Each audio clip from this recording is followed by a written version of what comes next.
जिल्हाधिकारी आम्ही सारे लोक वारंवार सांगतोय, SIR सुरू झालाय. तुमच्या मतदार नोंदणीमधल्या जुन्या याद्या रद्द झाल्या आहेत.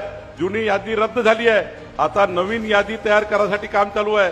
ही यादी तयार झाल्यानंतर पुढचे 20 वर्ष नवीन यादी तयार होणार नाही. या यादीमध्ये तुमचं नाव आलं नाही. तुम्ही हा विचार कराल, मागच्या यादीत माझं नाव होतं, या यादीत तसं नाही आहे. जुनी यादी रद्द झाली आहे. आता आपल्याला कोणत्याही परिस्थितीत 17 ऑगस्ट पर्यंत आपलं नाव आहे की नाही चेक करून घ्यायचं आहे. ज्यांचं नाव नसेल त्यांचं नाव कधी येणार नाही. मग अन्नाची योजना बंद, रेशनची योजना बंद, साऱ्या योजना या बंद होणार आहे. कारण आधार कार्ड आणि मतदार कार्डला तुमची योजना जोडणार आहे. तुमचं मतदार यादीत नाव नसेल, मुलाची ऍडमिशन कशी होईल, तुमच्या मुलाबाळांना कसं बेसाबेलतुरीत त्या ठिकाणी योजना मिळेल.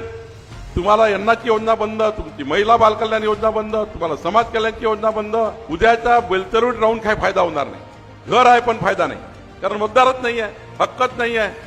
ना गावावर हक्क, ना मतदारावर हक्क. आणि म्हणून माझी विनंती आहे, बेलतरुडीत राहणारा नागपूर जिल्ह्यातल्या प्रत्येक माणसाला, प्रत्येक मतदाराला माझी विनंती आहे की 17 ऑगस्टच्या आत आपला फॉर्म भरून घ्या.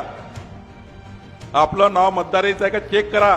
महसूल विभाग, महाराष्ट्र शासन. अधिकृत माहिती आणि महत्त्वपूर्ण अपडेट्स मिळवण्यासाठी आजच महसूल विभागाच्या सोशल मीडिया हँडलला फॉलो करा.